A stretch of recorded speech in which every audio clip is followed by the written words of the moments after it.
chamada a desempenhar aquele papel, mas esse papel só se atualiza quando ela interage, quando ela passa a obter esse reconhecimento. Ela não pode se auto-atribuir esse reconhecimento. Isso é um exemplo só da tradução. Existem outros problemas. A edição francesa eliminou simplesmente uma passagem. Talvez não seja fundamental realmente, mas para nós era. Porque nós trabalhamos, a nossa pesquisa de campo se desenvolveu em torno de algumas personalidades públicas vocacionais. A professora Patrícia organizou no Catumbi, junto com o professor Cristóvão, um seminário, junto com os moradores, onde os estudantes de projeto 2 da Faculdade de Arquitetura e Urbanismo da UFRJ apresentavam os seus projetos publicamente na Associação dos Moradores lá do Catumbi, e onde compareceu com o livro debaixo do braço, primeira versão, com uma dedicatória dizendo para Tuninho, a personalidade pública, vocacional, e ele se gabava de ter sido uma das pessoas importantes no desvendamento das relações no bairro, no botequim, especificamente num botequim, melhor dizendo, num armazém São José, que tinha uma estrutura compósita, e dentro dele tinha um botequim, era o lugar dos homens, e que ficava porque deixou de existir recentemente, virou um lugar de consertar motor de geladeira, na esquina da rua Emília Guimarães com a rua Vanerve, que é a rua que dá acesso ao platô da Mineira, no Morro do Catumbi, Rua Vanerve.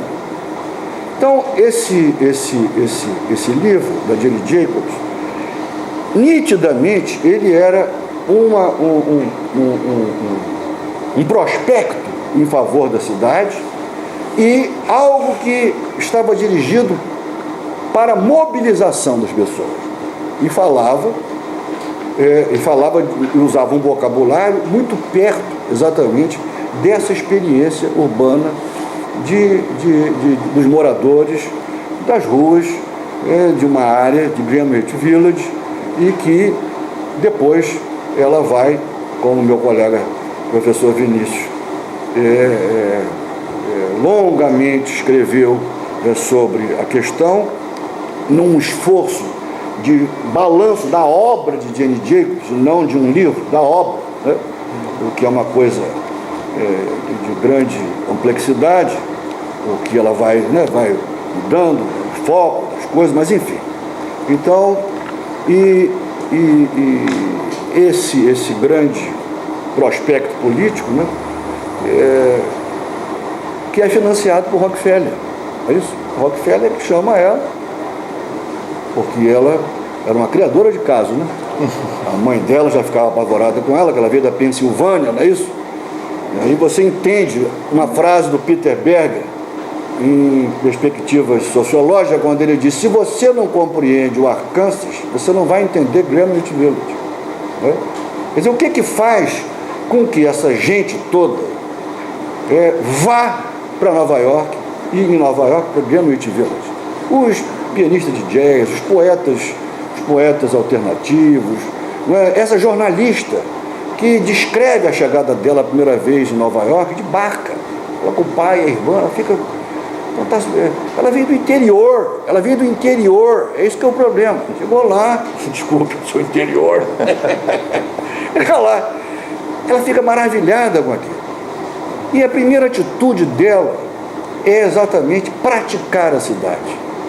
A cidade, como dirá muito tempo depois Jean-François Augoyard, em 1978, em Passo a Passo, é para ser praticada, que Michel de Certeau pegou muito mais do que ele diz que deve a Jean-François Augoyard. Vocês sabem que o livro Passo a Passo foi entregue para Michel de Certeau dar um parecer, porque como é o nome dela que fez o urbanismo?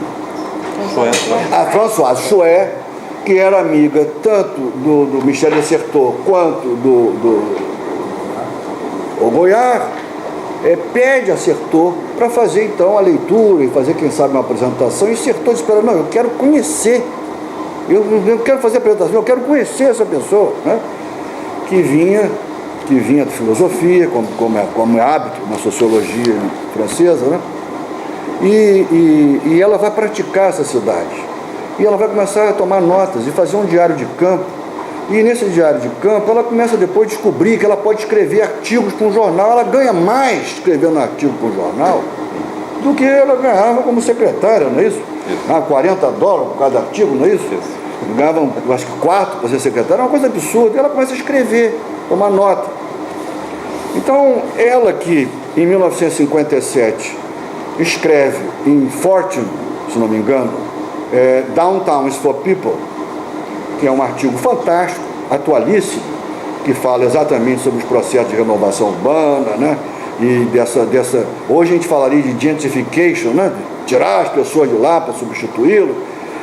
Ela escreve em 57 esse artigo, que eu obviamente não tinha lido, nem não sei se o Carlos Nelson tinha lido, mas nós tínhamos lido, era Jane Jacobs, e a Jane Jacobs tinha nos levado a considerar a possibilidade de ler outros autores que, entretanto, eu hesitei, como Kevin Lynch. E fui reler recentemente e eu tinha razão. Ele não me ajudaria, nem a Arno, a resolver esses problemas do Catumbi e da Selva de Pedra.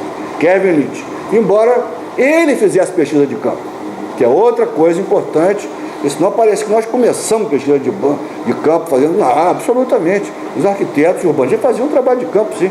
E o Kevin Lynch demora 5 anos no MIT, fazendo trabalho de campo, estudando e tal. E Jane Jacobs, como eu sei disso, porque Jane Jacobs, de 57, nesse artigo, ela faz a referência ao seu colega do MIT, que é o Kevin Lynch. Então, essa gente fazia parte de uma rede. E essa rede incluiu o Brasil, porque a Margarete Pereira me disse que o DASP assinava a Architectural Forum desde os anos 40. Bom, então, as pessoas liam, né? Quer dizer, a Architectural Forum no Rio de Janeiro, o DASP assinava. Então isso tudo faz parte. Quer dizer, isso não é um efeito do provincianismo, nem de uma egotrip, pelo contrário, isto fazia parte, como chamou a atenção o professor Felipe, de uma produção e de uma efervescência da década de 60 que nos trouxe até a possibilidade do professor Carlos Nelson Ferreira dos Santos, arquiteto, urbanista, e também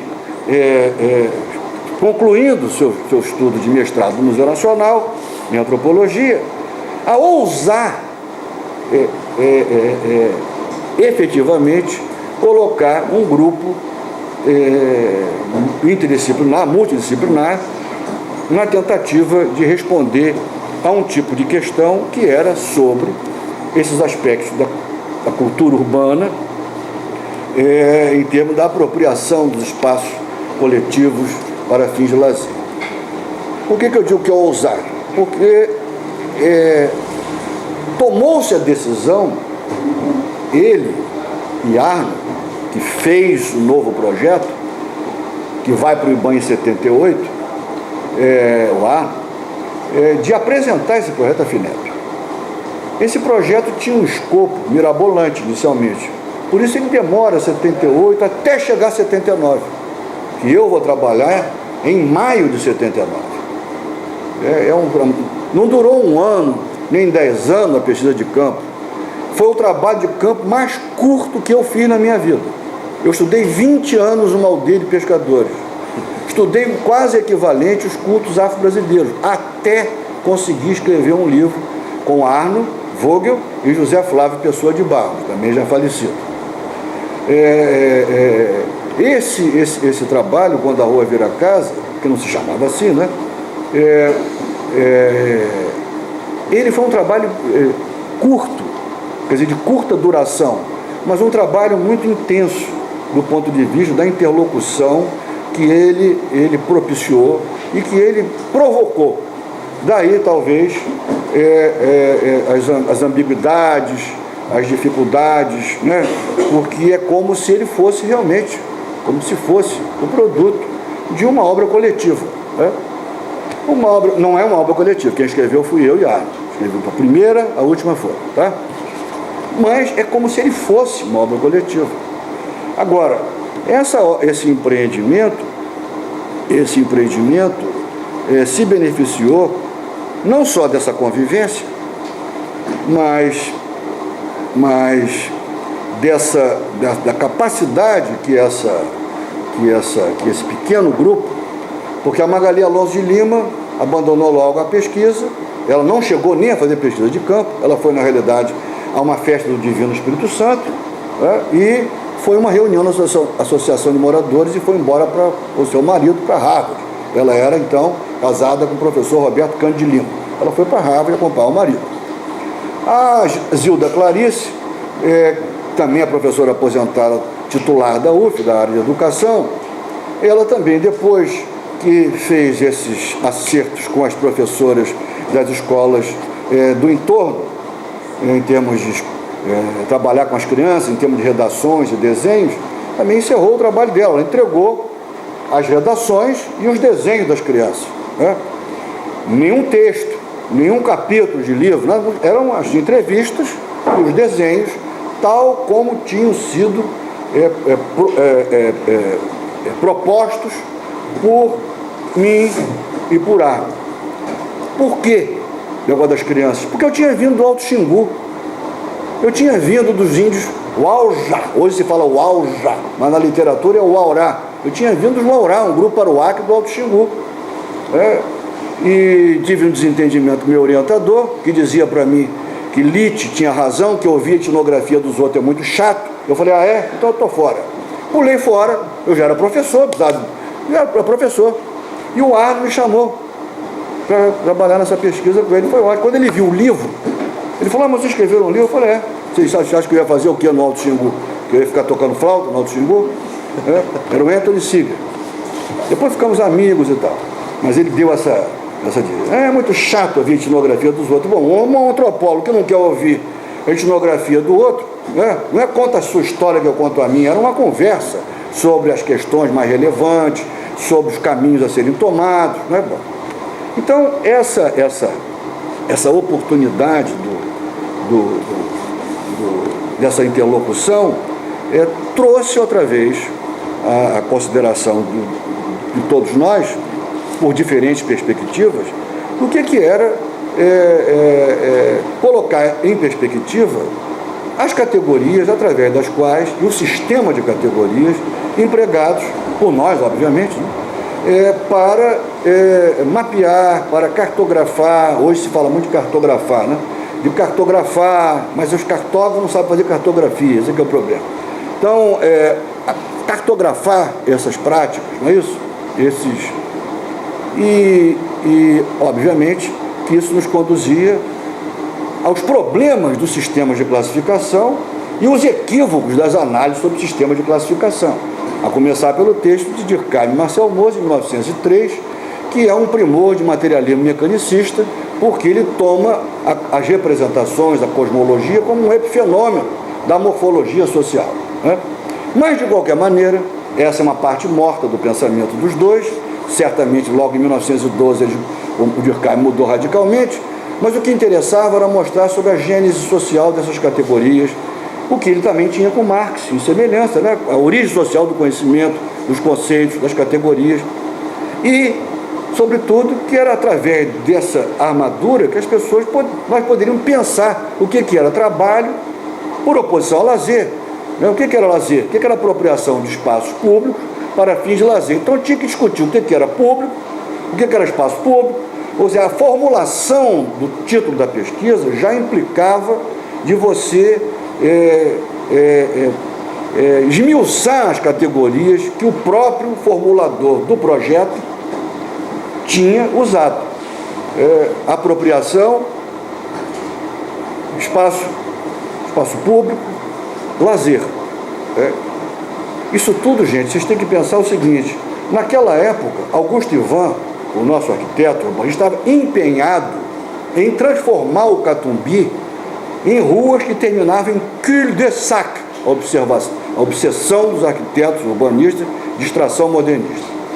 Ele queria botar área verde para dentro do Catumbi e tirar de circulação os ônibus que passavam no Catumbi, porque ele dizia, certamente, né? o professor, não, professor é um colega, estou na secretaria lá de planejamento, sei lá o que, de urbanismo, eu, Carlos Nelson Arno, Silvio Cataldo, que era o presidente da Associação de Moradores, e Ítalo Brecha, que era o vice-presidente e o fotógrafo do bairro. Um ônibus, esse ônibus é um caminhão, uma carroceria, temos que tirar o ônibus da circulação. E os moradores do Catumbi, os dois concordando. Só se eles estavam concordando com aquilo, a nossa etnografia estava toda errada. Porque a etnografia falava de freguês de passagem, falava dessa miríade de pequenos negócios que você remetia para o outro, falava do circuito da confiança, né, que tem a ver com Luhmann, né, dessa ideia da confiança, né, a ideia de uma simplificação da complexidade do mundo, em termos de você poder frequentar aquilo. Então, a nossa etnografia estava toda errada. Então, eles tinham mentido. E eu, que não sou um primor de cosmopolitismo, disse isso na reunião. Olha, vocês concordam com ele?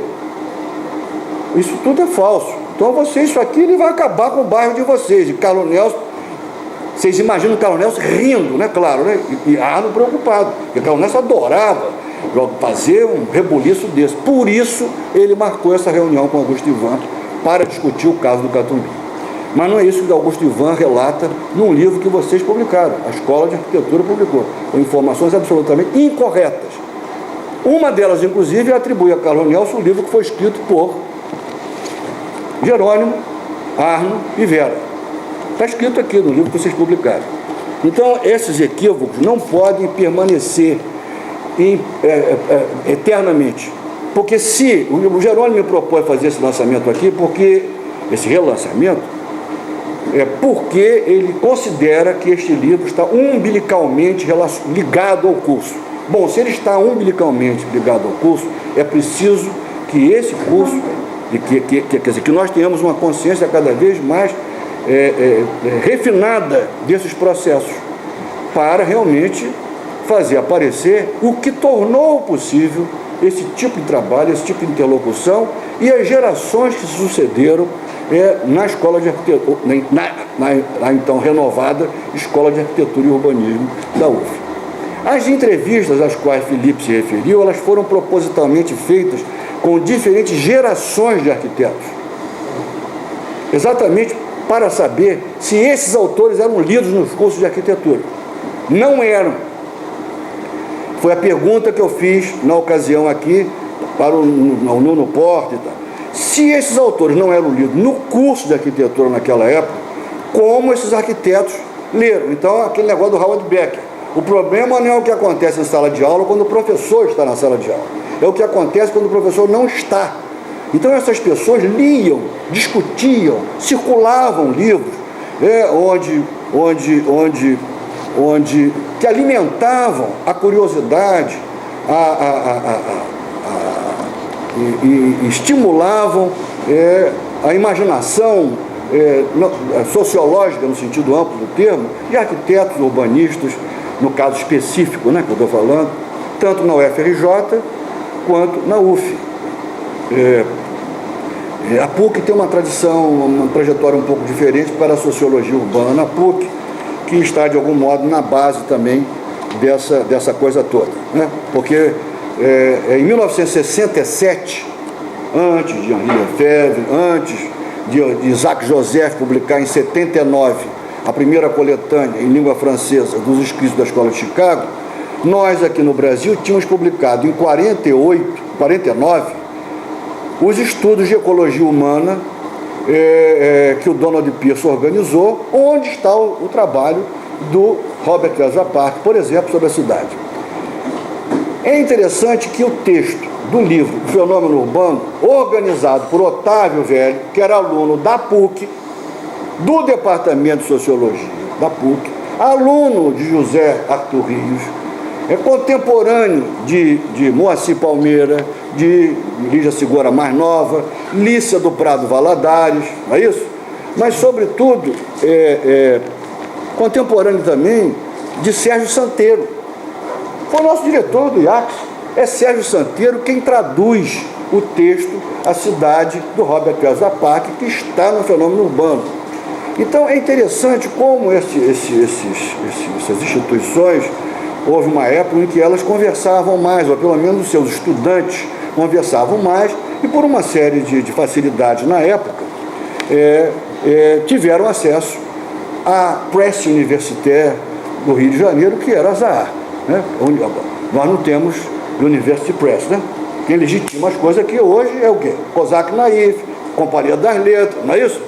Você não tem uma University Press que diz assim: este é o padrão de trabalho acadêmico, científico, que nós assinamos embaixo e achamos que deva ser. Não tem. Então, isso demorou. Nós estamos tentando constituir isso, né, em algumas dessas universidades.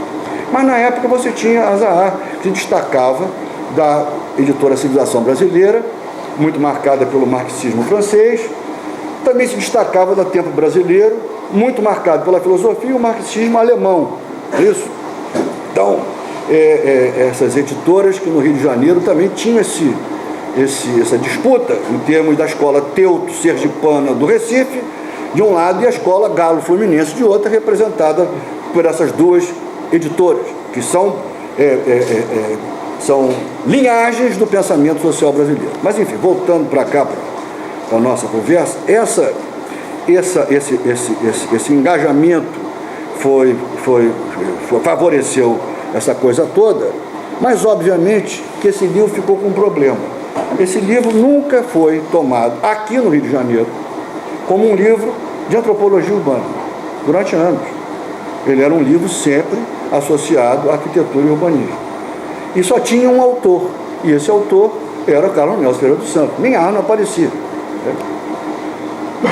Eu considero que provavelmente esse livro não tivesse, provavelmente é quase certo que esse livro não tivesse a carreira que teve, que nós estamos aqui comemorando, se não estivesse associado ao nome de Carlos Nelson. Carlos Nelson funcionou como uma espécie de porta-voz, né? Em francês fica melhor, porta-parole. Bourdieu gosta de falar de porta-parole. Quer dizer, ele trouxe para um campo autores absolutamente desconhecidos. Ele também era desconhecido, né? O Carlos Nelson só começa a produzir exatamente depois desse período. Vai publicar a dissertação, vai começar a escrever os artigos. Nós todos éramos nobres desconhecidos. Mas, cada um com seu pequeno público, seu converscote em cada uma de nossas áreas. Na área de arquitetura e urbanismo, na área de antropologia e sociologia, outra, né? Mas era um mundo ainda muito reduzido. Nós não tínhamos ainda, nenhum de nós, produzido, feito aparecer, sob a espécie do livro, por exemplo, as coisas que nós considerávamos, ou que nós começávamos a considerar como relevantes para serem discutidos. Então, este livro, quer dizer, vocês falaram da importância que ele teve para a formação de algumas gerações de arquitetos e urbanistas e tal. Eu só vi uma vez antropólogos falarem desse livro, exuberantemente. Infelizmente eu desliguei o gravador, para horror de Felipe, que queria que eu tivesse gravado. Mas foi em Bogotá. Em Bogotá, entre estranhos, duas antropólogas brasileiras me interromperam, que eu estava levantando para ir embora, depois de ter feito uma comunicação com o Felipe, para falar sobre o livro. E falaram loucuras, que eu fiquei envergonhado, fiquei vermelho, todas as fotografias que fizeram, eu estou olhando para o chão, não fiquei hoje, viu? Porque nós já tínhamos conversado. Porque eram elogios e mais elogios sobre a figuração do livro nos cursos de métodos e técnicas, nos cursos de teoria do urbanismo, no curso de antropologia urbana. Então era uma coisa fantástica, porque eu nunca tinha ouvido isso nunca, em lugar nenhum, né? Pelo contrário, é um livro que tem uma posição ambígua entre os antropólogos, embora na USP ele seja lido, embora em Campinas seja lido, embora na UNB ele seja lido, discutido. Mas aqui no Rio Grande do Sul, ele acabou de falar. E do ponto de vista dos arquitetos e urbanistas, é uma redução do livro, como se o livro fosse... Eu vi, o Cristóvão me disse isso, horrorizado quando ele leu a primeira vez, que parecia que tinha umas pessoas contra o arquiteto e contra o urbanista. Quer dizer, como se o livro fosse um manifesto exclusivamente contra a arquitetura, o modernista. Certamente tem uma bela crítica, que eu fui reler recentemente para essa nova edição. É realmente uma crítica que se sustenta do ponto de vista das concepções, inclusive de uma economia que estaria presente nessa racionalidade do modernismo da arquitetura, né? Quer dizer, não é à toa que a gente diz que esse racionalismo, esse modernismo é uma espécie de taylorismo, né? O taylorismo é exatamente o negócio do estudo dos tempos industriais e a maximização, né, desse trabalho. E também o problema da complexidade que se quer evitar da cidade real, a cidade que está além da prancheta desse pequeno déspota, como nós dizíamos, né, na época, que não só faz o desenho da cidade, ele não apenas pretende fazer o desenho da cidade, mas decidir sobre destinos humanos. O desenho industrial também é isso. Como é que você deve sentar na cadeira, qual é a melhor maneira de você dormir, sempre foi assim, né? Nós podemos achar maravilhosa Bauhaus, tudo isso, mas tem esse lado, esse desejo de controlar, esse desejo de normativizar, usando a medida que for. O corpo do humano é sempre uma barbaridade, né, para você usar em termos de medida, né? Porque nunca ninguém foi um enterro de um anão, né? Nem nunca ninguém viu uma cabeça de bacalhau, né? Quer dizer, então onde é que entra o anão, onde é que entra a cabeça de bacalhau no projeto desse cul-de-sac, dessa área verde? Onde é que entra esse masturbador da cidade, fica escondido atrás de uma moita, que deambula esse flaner, né? Porque a cidade também é feita para ser fruída, usufruída, né? Não tem banco na cidade. A Praça 15 até recentemente não tinha banco.